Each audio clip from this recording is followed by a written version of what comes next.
গণঅভ্যুত্থান হয়ে গেছে, মার্কিন সহায়তায় রেজিম চেঞ্জ। ঠিক এরকম একটা হেডলাইনে দৈনিক সমকালে একটা ইন্টারভিউর অংশ আমরা দেখলাম, যে এটার আরেকটা অংশ পাবলিশড হবে। যারা ফরাদ মাজহারের একটা ইন্টারভিউ এই শিরোনামে পাবলিশড হয়েছে। খুবই গুরুত্বপূর্ণ আলোচনা, আমরা এটাই মূলত করতে চাই। 5 আগস্ট পরবর্তী সময় যারা ফরাদ মাজহার বাংলাদেশের দীর্ঘদিনের খুবই গুরুত্বপূর্ণ একজন পাবলিক ইন্টেলেকচুয়াল চিন্তক বলা হয় তাকে। তিনি তার পলিটিক্যাল থিওরি, তার চিন্তা প্রকাশ করেন, লেখেন। 5 আগস্টের পর থেকে বলছেন প্রচুর, এবং এই বলার কারণে যেটা হয়েছে এটা অনেক বেশি মানুষের সাথে কানেক্ট করেছে। অনেকগুলো ইস্যুতে তিনি কথা বলেছেন যেগুলো নিয়ে আমি ব্যক্তিগতভাবে আমার দ্বিমত ছিল, সেগুলো নিয়ে আমি আমার দ্বিমত প্রকাশ করেছি, সেগুলোর বিরুদ্ধে আমার যুক্তি আমি উপস্থাপন করেছি। এবার তিনি যেটা করলেন সেটা নিয়ে আমার শক্ত দ্বিমত আছে, এবং এটা কথা বলা দরকার। মানে আমাদের গণ অভ্যুত্থানকে মার্কিন সহায়তায় রেজিম চেঞ্জ হিসাবে আমরা দেখব কিনা, বা কেউ পোট্রে করতে চাইলে সেটাকে আমরা কিভাবে দেখব সেটা নিয়ে আলাপ করতে চাই। তার ইন্টারভিউ পুরোটার মধ্যে দু একটা গুরুত্বপূর্ণ, যেগুলো আমি সমর্থন করি সেগুলো নিয়ে একটু কথা বলতে চাই। খুবই গুরুত্বপূর্ণ আলোচনা আছে, বিশেষ করে একটা আমি বলতেই চাই, সেটা হচ্ছে যারা ফরাদ মাজহার বলছেন এই যে আমাদের মব তৈরি হচ্ছিল, মবের বিরুদ্ধে কথা বলেছেন। আমি প্রথম দিন থেকে বলছি, যারা ফরাদ মাজহার বলছেন, আপনি দেখবেন যখন মব একের পর এক মাজার ভাঙা শুরু করেছিল তখন কোনো ব্যবস্থা নেওয়া হলো না, উল্টো কবি সাহিত্যিকদের কবিতা লেখার জন্য কারাগারে পাঠানো হলো। এবং এই সময় যেন ফরাদ মাজহার একটা খুবই রিস্কি কিন্তু খুবই গুরুত্বপূর্ণ রোল প্লে করেছিলেন। তিনি শহীদ মিনারে, তখন বাউল গান হতে দেওয়া হচ্ছিল না, বাউল গানের আসরে হামলা হচ্ছিল, বন্ধ করে দেওয়া হচ্ছিল, তিনি বাউলদেরকে নিয়ে একটা প্রোগ্রাম করেছিলেন। এটা অত্যন্ত গুরুত্বপূর্ণ একটা কাজ ছিল। তারপরে তিনি একটা মোক্ষম কথা বলেছেন, এই ভয়টা খুবই আছে। আমরা বলছি, ফরাদ মাজহার বলছেন, তিনি আবারও বলেছেন, উনি এরকম বলছেন, বাক্যটুকু শুধু পড়ি, বাঙালি জাতিবাদী ফ্যাসিস্ট শক্তির পরাজয়ের পর নতুন ধর্মবাদী ফ্যাসিস্ট শক্তির উত্থানের আর্থসামাজিক ও রাজনৈতিক শর্ত বাংলাদেশে হাজির হয়েছে। এবং তিনি, আপনারা সাক্ষাৎকারটা পড়বেন, তিনি সেখানে বিশেষ করে ধর্মবাদী যারা আছেন তারা তাদের কর্মকাণ্ডকে উল্লেখ করেই দেখাচ্ছেন যে এই ধরনের প্রবণতা আছে। And he is very right. আমি মনে করি অন্তত আমরা যদি সেই পরিস্থিতির সুযোগ খুব বেশি যদি নাও নেওয়া হয়ে থাকে শেষ পর্যন্ত, আমার একটা আর্গুমেন্ট আমি দীর্ঘদিন থেকে বলছি যে বাস্তবে বাংলাদেশে ধর্মবাদী ফ্যাসিস্ট শক্তি বিরাট শক্তি অর্জন করবে কিনা বা ক্ষমতা দখল করে ফেলবে কিনা সে আলোচনা সরিয়ে রেখে বলছি, এটা উত্থান হচ্ছে, এটা একটা ফার্টাইল গ্রাউন্ড দেখা যাচ্ছে। এই ন্যারেটিভটা আমাদের জন্য দেশে তো বটেই, বিদেশে অনেক বেশি ক্ষতিকর হবে, অনেক বেশি ক্ষতিকর। একটা মানে আমাদের বর্তমান পৃথিবীতে বাঁচতে হয়। ইরাকের কাছে ওয়েপন অফ মাস ডিস্ট্রাকশন আছে কিনা, সেই ডিস্ট্রাকশনের ওয়েপনের ন্যারেটিভ তৈরি করে ইরাককে ধ্বংস করে দেওয়া গেছে, আটারলি মিথ্যা। সুতরাং আমি এই কথাটা বলতে চাইছি, পৃথিবীতে যখন আমরা বসবাস করব আমাদের কেয়ারফুল থাকতে হবে।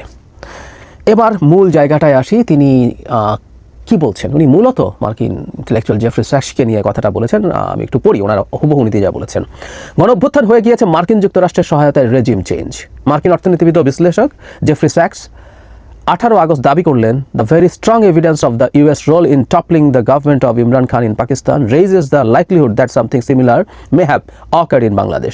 পাকিস্তানের ইমরান খানের সরকার পতনে যুক্তরাষ্ট্রের ভূমিকার খুবই শক্ত প্রমাণ রয়েছে। এ থেকে ধারণা তৈরি হয়েছে একই রকম কিছু বাংলাদেশে ঘটে থাকতে পারে। তারপর তিনি বলছেন, কথাটা তো ফেলে দেওয়া যাচ্ছে না। আরেকটা জায়গায় তিনি ডক্টর ইউনুসকে আমাদের পাওয়া নিয়ে তিনি বলছেন ইটস রাইট। বিশেষ করে ভারতের মানে আধিপত্য বা চাপ মোকাবেলার ক্ষেত্রে, হস্তক্ষেপ মোকাবেলার ক্ষেত্রে তিনি খুব ভালো করেছেন, যেটা আমরাও বলি। তারপর তিনি একটা জায়গায় বলেছেন ডক্টর ইউনুসকে পাওয়ার পর এটার কুফল হচ্ছে, তিনি বলছেন এর কুফলটা হচ্ছে এই জেফ্রি স্যাক্সরা এখন বলছেন বাংলাদেশে মার্কিন স্বার্থ রক্ষার জন্য রেজিম চেঞ্জ হয়েছে। এই হাল আমরা সহজে বদলাতে পারছি না। মার্কিন যুক্তরাষ্ট্র যেমন করে রেজিম চেঞ্জ করতে চেয়েছে তেমনি বাংলাদেশেও রেজিম চেঞ্জ হয়েছে কি, এই সন্দেহ দেখা দিয়েছে। তিনি ব্যর্থ হলে জেফ্রি স্যাক্সের মূল্যায়ন সঠিক বলে প্রমাণিত হবে। জেফ্রি স্যাক্স আমাদের গণ আকাঙ্ক্ষাকে উপেক্ষা করেছেন বটে, কিন্তু পুরোটা মিথ্যা নয়, এরকম বলছেন তিনি। তার আগে একটু বলে, তিনি তার সেই সহজাত যে জিনিসটা ন্যারেটিভটা তিনি প্রথম থেকে আছেন, আমি এটাই মূল আলোচনা করবো। একটা কথা মনে পড়লো, তিনি কথা বলেছেন 8 আগস্ট শপথ গ্রহণের দিন সাংবিধানিক প্রতিবিপ্লব হয়ে গেছে। এই আন্দোলনকে তিনি প্রথম দিন থেকে বিপ্লব বলার চেষ্টা করেছেন, which I strongly disagree with. আমি তখন এটার বিরুদ্ধে কথা বলেছি, এটা কেন বিপ্লব না সেটা নিয়ে এক্সক্লুসিভ ভিডিও করেছি। তিনি প্রতিবিপ্লব হয়েছে মনে করছেন। তিনি সংবিধান স্থগিত করে না দিলে আমাদের, তার ভাষায়, বিপ্লবীরা বিপদে পড়ে যাবে। আমি ধরে ধরে দেখিয়েছি সংবিধান পরিবর্তন যদি করে ফেলাও হয়, নতুন সংবিধান লেখা হয়, শেখ হাসিনা ফিরে আসলে কারো মুক্তি নাই। যেন ফরাদ মাজহারেরও নাই, আমার নাই, বহুজনের নাই, আর আমাদের যারা মূল নেতৃত্বের সামনে ছিলেন, মাঠে ছিলেন, তাদের তো কথাই নেই। সুতরাং উনি অনেকগুলো, আমি বলেছি যে সংবিধান পরিবর্তন করা লাগতে পারে, নতুন সংবিধান লেখা লাগতে পারে, কিন্তু তাদের যে যুক্তি হাজির করা হচ্ছে এগুলো ভুল যুক্তি ছিল। যাই হোক, এই হচ্ছে পরিস্থিতি। এখন বহুদিন পর জনাব ফরাদ মাজহার রেজিম চেঞ্জের জেফ্রি স্যাক্সের এই লেখাটা কেন আনলেন? জেফ্রি স্যাক্স একজন সম্মানিত মানুষ, তিনি যখন এই কলামটা লিখেছেন তখনই আমরা আসলে এটাকে প্রটেস্ট করেছিলাম। দুটো কলামকে একসাথে নিয়ে কথা বলেছিলাম, একটা হচ্ছে জেফ্রি স্যাক্সের, আর একটা হচ্ছে ব্রাহ্মা চেলানির, ভারতীয় একজন সিকিউরিটি এক্সপার্ট। তিনি ইন্টারন্যাশনালি, বিশেষ করে ওয়েস্টের কাছে বেশ খানিকটা পরিচিত। তো তারা দুজনেই লিখেছেন এবং তারা দুজনেই ইঙ্গিত করেছেন যে এটা আদতে একটা কু, মানে মার্কিন সহায়তার কথা আছে এবং কুয়ের কথা বলা হচ্ছে। দুজনই বলেছেন যে এটা জনগণের গণ অভ্যুত্থান না, এরকম একটা ন্যারেটিভ তারা আনার চেষ্টা করেছেন। আর ব্রহ্মচালানি তো একইভাবে আমেরিকাকে ইঙ্গিত করেছেন। মানে আমরা এখন আমাদের এত বড় একটা অর্জন, জেফ্রি স্যাক্সের মতো মানুষ, তিনি যেখানে থাকেন খুব অল্প সময়ের মধ্যে, তিনি অগাস্টে লিখেছেন, খুব অল্প সময়ের মধ্যে তিনি একটা লেখা লিখেছেন এবং তার এক ধরনের পরিচিতি আছে আমেরিকার এই রেজিম চেঞ্জ বা ডিপ স্টেট যা যা করে বেড়ায়, তিনি সাধারণত এগুলোর বিরুদ্ধে কথা বলেন। মানে উনি অ্যাস্টাবলিশমেন্টের লোক নন, সো তিনি এখানে অ্যান্টি অ্যাস্টাবলিশমেন্ট কিছু খোঁজার চেষ্টা করবেন। এটা একটা প্রবণতা, আমরা ওনাকে শ্রদ্ধা করি, কিন্তু এই প্রবণতা তার আছে। বাংলাদেশের মাটিতে থেকে জনাব ফরহাদ মজহার তো বাংলাদেশের মাটিতে আছেন, মানে ওনাকে জেফ্রি স্যাক্সকে নিয়ে এসে তার কথা দিয়ে এখানে ভিত্তি করে কথা বলতে হবে কেন?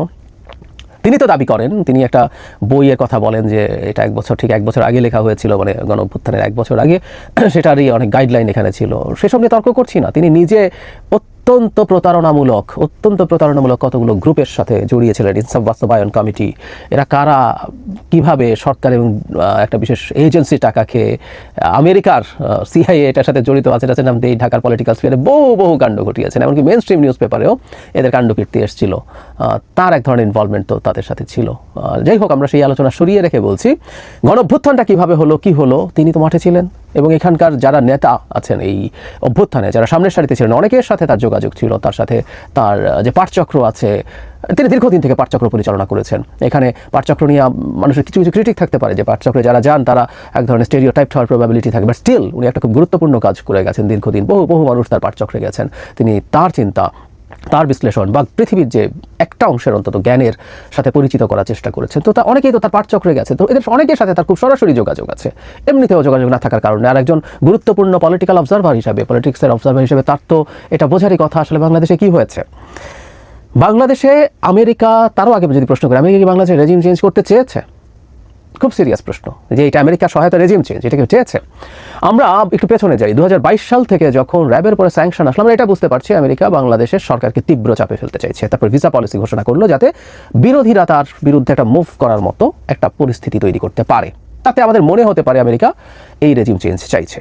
কারণ হলো শেখ হাসিনা চায়নার সাথে অনেক বেশি অ্যালাইন্ড হচ্ছিল। ওই সময় বাইডেনের যে স্ট্র্যাটেজি ছিল তাতে একটা ডেমোক্রেটিক কান্ট্রি বা ডেমোক্রেটিক বাংলাদেশ মার্কিন স্বার্থের অনুকূলে ছিল। পৃথিবীতে স্বার্থের বাইরে কিছু হয় না, এটা নিয়ে আজকে আর আলোচনা করছি না, অনেকবার কথা বলেছি। তারা মনে করেছিল, কিন্তু পরবর্তীতে আমরা দেখলাম যে ভারত, ওই যে 2+2 মিটিংয়ের পর Bharat somehow could manage America, যে আমেরিকা, এটা বোঝা যাচ্ছে ভারত প্রকাশ্যেও বলেছিল এবং আমরা বুঝেছি এরপর আমেরিকা আসলে আর খুব বেশি কিছু করেনি। এমনকি যে নির্বাচন, তথাকথিত নির্বাচন হচ্ছিল, সেই নির্বাচনের ব্যাপারেও তাদের আসলে তেমন কোনো মাথা ব্যথা নাই। কারণ পৃথিবীতে বহু দেশে নির্বাচন হয়ে যাওয়ার পর তারা ভিসা পলিসি অ্যাপ্লাই করেছিল বা কোনো না কোনো স্যাংশন দিয়েছিল, অনেক দেশের উদাহরণ আছে। কিন্তু এটার ভিসা পলিসি তারা ঘোষণাও করেছিল, কিন্তু শেষ পর্যন্ত নির্বাচনের সাথে জড়িতদের ব্যাপারে কোনো ব্যবস্থা নেয়নি। তাতে মনে হয় তাদের আসলে খুব বেশি আগ্রহ ছিল না। তবে এখানে বলে রাখা ভালো, পরবর্তীতে বেনজির এবং আজিজ, আমি ভুল না করে থাকে দুজনই, নির্বাচনের পরে তাদের বিরুদ্ধে স্যাংশন এসছে। তবে এটাও আমরা বলবো এই স্যাংশনের প্রসেস তো হঠাৎ করে নির্বাচনের পরে করা হয়নি, এটা প্রিভিয়াস একটা ঘটনা ছিল। সো আমরা এটা বলতে পারি যে আমেরিকা তার যে চিন্তা ছিল, যদি থেকেও থাকে, আবারও বলছি, এগুলো প্রত্যেকটা ক্যাটালিস্টের চিন্তা। তারা মূল কাজ দেশকে দিয়ে করতে হবে। আমেরিকা আগের মতো আর মিলিটারিকে দিয়ে ক্ষমতা দখল করিয়ে ফেলে না, একসময় তারা এটা করতো। তারা র্যাদার যদি দেশের মধ্যে সেরকম গ্রাউন্ড তৈরি থাকে, তারা সাহায্যের নীতি নিয়ে আসে, তারা সেটাকে পেট্রোনাইজ করার চেষ্টা করে, এটা ছিল। কিন্তু আমেরিকা জানুয়ারি নির্বাচনের পর, সংসদ নির্বাচনের পর অলমোস্ট ইনঅ্যাক্টিভ হয়ে পড়েছিল। সেই জায়গায় আসলে বহু ক্ষেত্রে যেটা হয়, বহুদিন বলেছি, বাংলাদেশে একটা তিউনিসিয়া মডেলের গণ অভ্যুত্থান হবে, যেখানে কোনো একটা ক্ষোভের কারণে কিছু মানুষ নেমে আসবে এবং আপামর মানুষ তারপর নেমে আসবে, কারণ প্রত্যেকের তার ক্ষোভ আছে, তার ক্ষুব্ধতা আছে, তার হিসেব নিকাশ আছে, সেটা সে মেটাতে চাইবে। তো সেটা হয়েছে। এখন এই মুভমেন্টের ভেতরে আমেরিকা কি একেবারে কোনোভাবে ইনভলভ ছিল না? খানিকটা থাকতে পারে। এই মুভমেন্ট যদি হয়, আমেরিকা তো ইন্ডিয়ার চাপে সে পছন্দ করেনি, না করলেও সে খানিকটা শেখ হাসিনাকে চাপ দেওয়া থেকে সরে এসেছিল। শেখ হাসিনাকে সরে গেলে তার স্বার্থের জন্য ভালো হবে, বাংলাদেশে একটা ডেমোক্রেটিক গভর্নমেন্ট তার জন্য ভালো হবে সে ভাবছিল। সেটা যদি হয়ে থাকে, সে কোনো না কোনো জায়গায় রোল প্লে করে থাকতেও পারে, আমরা আসলে এগুলো জানি না, এটা একদম সিগনিফিক্যান্ট কিছু না, এটা আমাদেরই মুভমেন্ট, কোনো রকম কোনো সন্দেহ নাই। ইভেন জাতিসংঘের রোলের কথা আমরা পরবর্তীতে জানতে পারলাম। ফলকার তুর্ক বলেছেন, বিশেষ করে শেষ মুহূর্তে এসে সেনাবাহিনী যাতে গুলি না করে।